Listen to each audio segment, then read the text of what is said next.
Welcome muli sa isang episode natin ng Cheese Whiz, Usapang May Laman. Special edition daw ito. Special dahil pag-uusapan natin ang mga kaganapan nitong nakarang linggo. Partikular kaugnay sa Senado at sa impeachment na nakabinbin ngayon sa Senado. Sana subaybayan nyo at huwag nyo kaming iwan para sa episode na ito. Sasagutin natin ilang mga katanungan mula sa mga kaibigan natin sa media, mga kaibigan natin nagpapadala ng text, at gayon din mga kaibigan na nagpapadala ng mga katanungan sa iba't ibang social media platforms namin. Pinili namin na sa pamamagitan ng podcast ito gawin dahil sang-ayon sa Rule 18 ng aming Rules on Impeachment. Hindi maaaring magsalita ang presiding officer o sino mang senator judge, kabilang na ang mga abogado ng prosecutor, ang mga abogado ng respondent at ang respondent kaugnay sa merits ng kasong ito. Sa pamamagitan ng podcast, mas matitiyak namin na buong ingat naming hindi lalabagin ang provision na yan ng aming rules. Kung kaya, ito ang paraan para masagot namin yung mga katanungang hindi lalabag sa Rule 18 ng aming impeachment rules. Natin. Senator, kwento nyo kung paano kayo naging presiding officer. Sang-ayon sa rules ng presiding officer ay pwedeng pagbotohan matapos itong amyendahan ng huling sesyon ng Senado noong Hunyo. So, nagbotohan ng Senado para piliin akong presiding officer. Nag-abstain ako at hindi ako bumoto doon. Kaya ang boto ay 12 lamang para sa akin. Iliwanagin ko tulad ng sinabi ko sa aking opening statement o talumpati na pabungad. Hindi ko ginusto to, hindi ko hiningi ito, hindi ko hinanap ito, pero hindi ko rin tatalikuran ang inaatas na responsibilidad sa akin na tulungan ang Senado at Impeachment Court na malampasan itong bahagi ito ng kasaysayan ng Senado at Impeachment Court kaugnay sa impeachment complaint laban sa ating ikalawang Pangulo. Hi, I'm Joel. I'm musician. Question lang po. Senator, as a presiding officer, do you feel any pressure right now? Wala! Dahil bahagi lang naman siya ng trabahong pwede gampanan ng isang senador kung maatasan siya bilang isang presiding officer. Hindi naman, wala namang pressure. Paano nyo tinitiyak na ang bawat huling at desisyon ng impeachment court ay patas? Lalo na pag may magkakaibang interpretasyon ng konstitusyon at Senate rules. Ang definisyon ng pagiging patas, ika nga, ang definisyon ng justice sa simpleng pananalita sa Ingles ay giving every man his due. Binibigay mo kung ano yung nararapat sa kanya. Yon ang sinisigap kong gawin. Ibigay sa kada partido nararapat sa kanila. Subalit may dagdag. At kung ano ang binigay mo sa isang partido, dapat yun din ang gawin mo sa kabila. Kaya nung nabigyan ng pagkakataon, hindi ba magsalita ang prosecution na parang nagkukwento na sila? Sabi ko nga doon, peroration. Hindi na napigilan, nalagay na sa record. So dapat ang patas sa tamang gawin, bigyan mo rin ng pagkakataon yung kabilang panig na magsalita din sa pamamagitan ng pagkakataong binigay sa kabila nung nauna na dahil sa tanong ng isang senator judge. Hi, Christian here, isang pribadong empleyado. Sir Cheese, isang curious question. Sa nirami-rami ng objections at motions, piling nyo ba minsan referee na kayo? Yun naman talaga ang trabaho ng isang presiding officer o judge. Mag-referee sa pagitan ng abogado ng mga partido para matiyak na papangalagaan ang karapatan ng magkabilang panig. Nagsalita si Senator Pam na sana wag masyadong technical para makasagot yung testigo ng diretso. Nagsalita din si Senator Pia. Sabi, may rules tayo, may dahilan kung bakit may rules tayo. Yun ang binabalanse, pilit kong binabalanse sa mga pagpapasyang ginagawa ko bilang presiding officer. Na matitiyak ko na kung ano man ang pagtratong binigay ko sa prosecution, yun din ang pagtratong dapat ibigay sa respondent. Upang pantay na pagkakataon ng binigay mo para ipresenta nila yung kanilang ebidensya at yung kasong gusto nilang mapanood at makita ng ating mga kababayan. Ano ang tugon nyo sa mga punas ng minority at sa petisyon na kumakwestiyon sa legalidad ng pagiging presiding officer mo sa trial? Karapatan po nila yan at mas maganda ngang iakyat nila sa Korte Suprema upang mapagpasyahan ng may buong linaw para sa hindi malayong hinaharap o sa hinaharap kung mangyari man ito muli. May gabay na tayo kung pwede nga ba o hindi yan at hindi na natin pag-aawayan pang muli ito.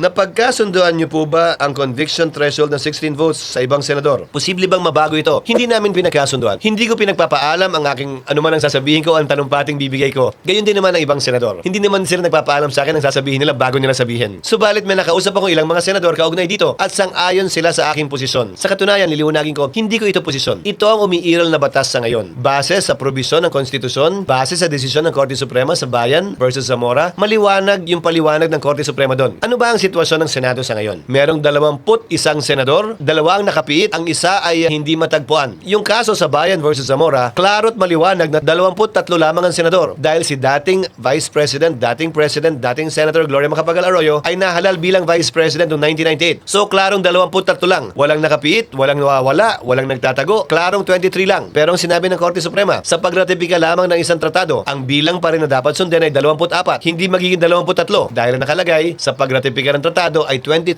senators. Lalo pa siguro kaya kung impeachment ng pag-uusapan, na karapatan ng isang tao ang pinag-uusapan, hindi lamang karapatan ng isang tao, mandatong binigay sa kanya ng milyon nating mga kababayan. Mas dapat siguro na maging stricto tayo tulad ng sa pagratipika sa mga tratado. Gaya ng sinabi ko, ito ang kasalukuyang batas na umiral. Naalala ko yung aking professor sa constitutional law, the late former Professor Perfecto Fernandez. Sabi niya sa amin, when the trial court makes a mistake, it is appealable to the Court of Appeals. When the Court of Appeals makes a mistake, it is appealable to the Supreme Court. If the Supreme Court makes a mistake, it becomes part of the law of the land. Ito ang umiiral pong desisyon ng Korte Suprema, sang-ayon man po tayo o hindi. Kaya nga sinabi ko, kung sino man ang hindi sang-ayon sa posisyong ito, hindi lamang ng presiding officer, pati na rin ng impeachment court. Dahil wala namang umapila o naghahanap ng rekonsiderasyon sa aking pasya. At sinabi, may pagkakataon silang iakyat ito sa Korte Suprema dahil justiciable controversy na ito. Depende siyempre sa pagpapasa ng Korte Suprema din, sa palagay ko ay pwede nang iakyat at hinug ito. Bakit ko sinasabi ito? Ang impeachment process ay highly political. Klaro naman po, hindi ba? Na may magkabilang panig na magkaiba ang sinusulong. Pabor o kontra man sa impeachment, pabor o kontra man sa nasasakdal. Hindi ba dapat lamang na kapag natapos ang impeachment, tapos na rin ang gulo, away at bangayan? Impeachment ang proseso para tumuldok dito sa prosesong ito. Ang pangit naman at ang lungkot, kung matapos namin magdesisyon na may 14 o 15 boto, dun pa lamang mag-aaway-away uli, ay convicted, ay acquitted, dahil magkaiba sila ng pananaw. Sana kung sakasakali, mapagpasyahan ito ng Korte Suprema kung may aakyat man sa Korte Suprema, bago pa man magkaroon ng pinal na kapasahan ng Senado, para hindi na tayo magsimula muli sa pinagsimula natin na may gulo, may away at may bangayan. Sana ito impeachment process, sino man ang manalo, sino man ang magwagi, maging tuldok na kaugnay sa bangayan, away, hindi pagkakaunawaan at mga akusasyon laban kanino man upang ito'y mapaliwanag, mabigyang linaw at makita rin ng ating mga kababayan. Hi Sen! I'm Chelsea and I'm a student.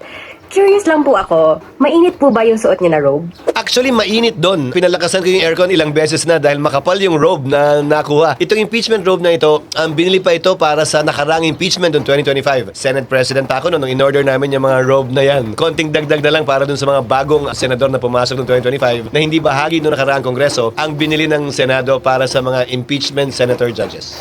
Anong klaseng mga tanong po ang pwedeng itanong ng mga senador na pinapayagan ng rules? Ano ang ipinaalala niyo sa kanila? Hindi ko kinausap ang bawat senador kaugnay sa pwede o hindi nila pwedeng tanungin. Hindi naman yata tama yun. Hindi naman ako primus inter pares o una sa magkakaparehas. Pare-pareho kaming senator judge, nagkataon lamang na nagpe-preside ako, pero hindi para sa akin diktahan kung anong pwede at hindi nila pwedeng tanungin. Subalit, kapag ka ito ay medyo tumatawid na sa pwede at hindi pwede, pwede lamang ako magpaalala na sana hanggat maaari iwasan yun. Sa ilalim kasi ng korte, ng impeachment court man o regular na korte, ang ebidensya ay dapat pinepresenta sa pamamagitan ng mga testigo, hindi sa pamamagitan ng mga abogado. Yung mga fact at yung mga law dapat ipalabas sa pamamagitan ng testigo, hindi sa pamamagitan ng argumento ng abogado. Pero hindi ko pa rin pwedeng pigilan yung tanong, pero pwede kong pigilan yung abogadong sumagot kung ito'y lalabag dun sa pamantayan at panuntunan na yon. Sa mga nagdaang impeachment trials, nagkaroon din ba ng limitasyon ng demarcation sa pagtatanong ng senator judges? Kung maalala ko, meron din. Pero hindi pinigilan yung mga senador talaga, pinaalalahanan lamang sila. Dahil may buong laya ang bawat senator judge. Tulad lamang ng presiding officer na may buong laya magtanong, na ipukol kung ano man ang katanungan nila sa abogado man o sa testigo. Pantay-pantay po lamang kami at tigi-tigi sa kaming boto pagdating sa pagpapasya kung i-convict o i-acquit ang nasasakdal. Pagpapaalala lamang po ang pwede kong gawin at hindi pagbabawal sa tanong na pwedeng ipukol ng sinumang senator judge. Hi, hello po. I'm Dan. I'm a student. And ganano ta po may mutana. Kaya iniingon man si Senator Pia na sige siya na ni-stiff neck daw siya sige tanaw sa screen. So, ako pangutana is if na by monitor po. By Monday, dapat nakalagay na ng monitor sa ibaba ng lamesa ng mga prosecution at saka respondent. Kumbaga nandito. Para makita ng mga nakaupo sa first row. Alalahanin ninyo, ang Senado nakaharap lahat yan sa rostrum o sa podium. Kaya yung mga TV, nakaharap lahat ng paganon sa prosecution at saka sa respondent. Dahil binaliktad namin yung arrangement, nakaharap sila sa testigo at sa Council for Prosecutors and Respondents, yung mga TV hindi na akma sa kanila, na nakatutok talaga sa kanila. At the rate we are going, ano ang nakikita niyong timeline considering as well the number of witnesses on the list? Sabi ko nga sa trial kahapon, binigyan ko ng pag-asa si Senator Bam. Tingin ko parang diesel ito. Parang diesel na makina, ika nga na kailangan mo ng uminit. Ano mang bagong proseso, bagong trial, syempre nagsasanay pa ang magkabilang panig, nagsasanay pa ang mga senator judges. So ang simula talaga nito ay nangangapa pa ang ilan, kabilang na ako. Medyo may kabagalan talaga sa simula. Pero inaasahan ko na sa mga darating na linggo, mas bibilis na ito dahil masasanay na yung Council for the Prosecutors, yung panel of prosecutors sa parte ng Kamara, at gayon din yung mga Council for Respondents, kabilang na yung mga senator judges at ako at si Senate President Win. So mas bibilis ito ito ng konti sa mga susunod na araw at linggo. Sana po unawain ninyo, pero mas mabilis na po ang takbo ng impeachment nang hindi naman po minamadali yung proseso. Para sa akin, tinataya ko na sana matapos ito bago mag-Nobyembre o Disyembre. Pero hindi ko kaya magsalita ng patapos. Depende yan sa ebidensyang naisipresenta ng magkabilang panig. Sa kabila ng listahang binigay ng magkabilang panig, pwede pa rin sila magpresenta ng panibagong testigong wala sa listahan nila. Kung hindi yun available nung binigay nila yung listahan, at basta't bibigyan nila ng 5 araw yung magkabilang panig para alamin kung sino yung testigong yun, para makapaghanda sila na cross-examine yung bagong testigo o surprise witness na ipepresenta ng sino mang panig. Hi, I'm Nico, an accountant. Tanong ko lang, Sen, pag umahaba ba ang session, nagpapapopcorn? Bawal kumain sa plenaryo. Sa katunayan, bawal din nga daw ang tubig nung nagdaang impeachment dahil baka daw may mambato gamit yung mga bote. Nagbigay kami ng tubig nang may buong tiwala dahil yung tubig yata binigay namin nakalagay sa bote, hindi nakalagay sa plastic eh. Hi, ako di ay si Kyle Manghubat, usa ka estudyante ug naa ko tani pangutana sen. Nabandayan ako nga dugay na kaayo mo makatindog sa imong lingkuranan. Dabaw may jingle break. Nung Miyerkules ko lang naisipan yun dahil napansin ko ang hirap magpigil ng tawag ng pangailangan. Ika nga. Gayon din sa mga counsel for the parties. Dahil yung mga senador sa baba, yung mga senator judges, labas-masok naman silang pwede. Pero sa party ko, sa party ni SP Win, sa party ng mga counsel for the parties ay tila hindi. Kaya ginusto ko nga sanang magkaroon ng break sa gitna para sa call of nature, ika nga. Subalit nung Miyerkules, nung ginawa ko yun, nagpa siya na yung prosecution na hindi na lamang magpatuloy sa bago nilang testigo. Kung kaya't hindi na lang break, nag-adjourn na lamang kami.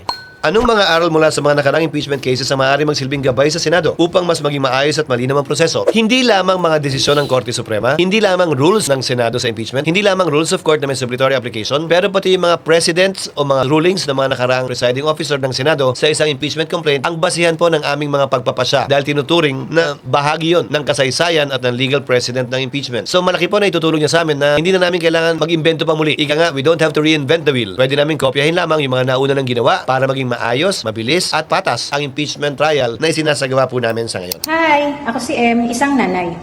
Tanong ko lang, Sen, tubig lang ba ang pwedeng mainom sa Senado? Hindi naman. May mga nagkakape, may mga nagtsatsa at depende kung anong ilalagay sa water tumbler ng mga senador na laman. Soft drinks man, juice man, iced tea man, nasa sa kanila yon. Pero ako tubig lang. Hindi pa nga masyado maraming tubig kasi nga baka mamaya maihi ako at mahirap tumayo nang hindi pa nagbe-break o nagre-recess ang Senado.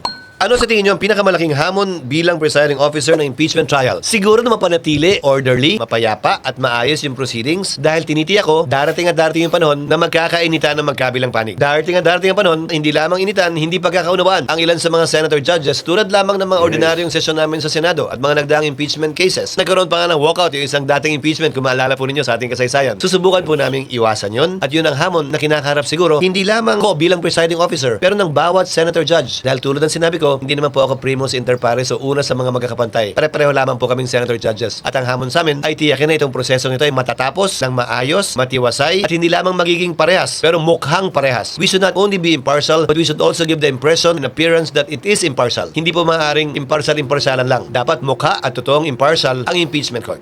Paano pagsasabayan ng Senado ang impeachment trial at ang regular legislative work pagkatapos ng SONA? May posibilidad bang baguhin ang schedule at may mga mungkahi ba kayong adjustments? Hindi ko po desisyon yan. Desisyon po yan ni Senate President Win Gatchalian. Dahil hindi na po saklaw yan ng pwedeng gampanang tungkulin ng presiding officer ng impeachment. Pero pinanukala ko na po sa kanila. Ikonsidera na gawing umaga ang impeachment trial 9 o 10 o'clock man hanggang 2 o'clock ng hapon o 4-5 oras at ang sesyon ay 3 o'clock o alas 4 hanggang matapos na kami. Bakit? Dahil papasok na rin ang panukalang budget para sa taong 2027. Kailangan mag-conduct ng hearings ng Senado. So habang wala pang ginagawa sa plenaryo, pwedeng suspindihin ang sesyon, suspindihin ang rules para makapag-hearing yung ilang mga komite kaugnay ng budget o kaugnay ng ibang panukalang batas habang nagsesesyon ng Senado kung mga talumpati lang naman ang i-deliver at wala namang botohan na mangyayari. Pangalawa, mababakante nito ang buong araw ng Webes. So Monday to Wednesday lang po yun, tulad niyon, para sa mga hearing din na kailangan isagawa ng iba't ibang komite. Dahil impeachment ay isa lamang po sa mga trabaho ng Senado at patuloy pa rin yung trabaho po namin bilang mga senador na pag-usapan, pagbotohan at magpasa ng mga makakabuluhang panukalang batas na makakatulong sa ating mga kababayan. Kabilang na po yung taunang budget na pinakamahalagang batas na dapat ipasa ng Kongreso kada taon. Pero hindi ko po decision yun. Suggestion lang yun.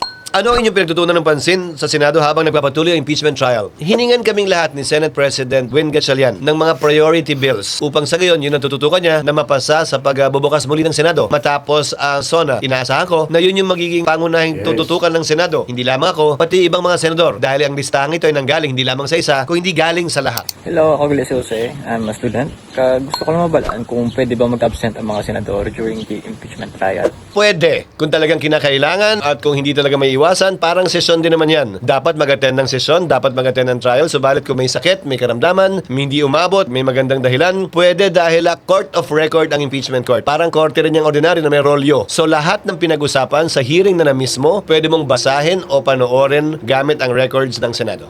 Magkano nagastos ng Senado sa unang linggo ng impeachment trial kasama ang logistics at security? Si Senate President Win Gatchalian po ang dapat na makaalam po nito. Subalit, ang kaya ko lang siguro sagutin na ito, hindi kami nagdagdag ng tao, hindi kami nagdagdag ng security, wala kaming biniling bagong lamesa. Alam ko, galing lamang sa bodega ng Senado yung ginagamit na lamesa ng counsel for both parties. Yung witness box, ginawa yan nung panahon ko pa bilang Senate President, bilang paghahanda nung impeachment dapat nung 2025. Kung meron man, yung aircon nakabukas pa rin sa Senado kahit may impeachment o wala, kahit may sesyon o wala. So walang dagdag sa utilities. Siguro, may dagdag man sa utility, sa tubig, dahil mas maraming gumagamit ng banyo, pero walang ganong kalaking dagdag sa gastusin ng Senado itong impeachment trial. Mas maraming oras lang na ginugugol ang mga senador sa Senado bilang impeachment court. Dahil ngayon, dapat recess po kami. Pero imbis na recess, nandun po kami nagtatrabaho bilang senator judges. Yun lang po siguro ang pagkakaiba. At wala rin pong dagdag sa sweldo namin kahit na may dagdag na trabaho. Hello, I'm Zina. Nagtatrabaho ako sa isang BPO company. Question lang, Senator. Bilang ordinaryong mamamayan, anong mapapala namin sa impeachment trial? Pinapatunayan at pinapakita kasi nito na tumatakbo, umuubra yung demokrasya natin sa ating bansa na sa dulo, magbebenepisyo dapat ang bawat Pilipino. Dahil sino ba naman ang gustong manirahan o mabuhay sa isang bansang may diktadurya? Buhay ang demokrasya sa ating bansa at ito ang pinapakita at pinapatunayan natin sa pamamagitan ng prosesong ito. Yun marahil ang pinaka pwedeng maibigay ng prosesong ito sa ating mga kababayan. Ano ang mensahe nyo sa publiko na umaasang magiging maayos at makatarungan ang buong proseso? Sa abot po na aking makakaya, bilang presiding officer at bilang isang senator judge, isa sa 24, sisikapin ko po palagi na maging maayos, patas, parehas, at magagawad ng katarungan ito sa lahat ng partido sa kasong ito, prosecution man o respondent man. At natatapusin namin ito at hindi iwanang bitin. Dapat lamang po na kung ano man ang sinimulan ay dapat tapusin. At sana, ito nga binalikat naming proseso nito ng impeachment ay tunay na tapusin ng Senado bilang impeachment court, hindi mabitin. Kung ano man ang konklusyon, sino man ang mapaboran nito, sino man ang masaktan, sana tanggapin ang magkabilang panig, unawain at maunawaan dahil ginagampanan lamang po ng Senado ang aming trabaho nang walang dapat kinikilingan ng bawat isa sa amin. Maraming salamat po sa lahat ng padala ng katanungan, sa pamamagitan ng message, sa pamamagitan ng social media accounts namin, at sa pamamagitan ng mga interview sa ilan sa ating mga kababayan kaugnay ng sinasagawang impeachment trial ng Senado. Pinili po namin, ulitin ko, na gawin ito at hindi isang press con o interview dahil hindi naman po perpekto, tao lang, baka po madulas at magsalita kaugnay sa merits. So at least to, sa prosesong ito, sa parang ito, matitiyak po namin na hindi namin lalabagin ang Rule 18 ng aming impeachment rules. Maging ganun pa man, sisikapin po namin bigyang linaw ang mga katanungan po na meron kayo kaugnay sa proseso ng impeachment at yung mga nagaganap sa impeachment. Sana nabigyang linaw po kayo maski na papano sa nangyayaring impeachment trial sa Senado ngayon. At sana, tulad ng dati, meron po kayo napulot na dagdag kaalaman o aral sa aming diskusyon at tinalakay na paksa sa araw na ito. Sa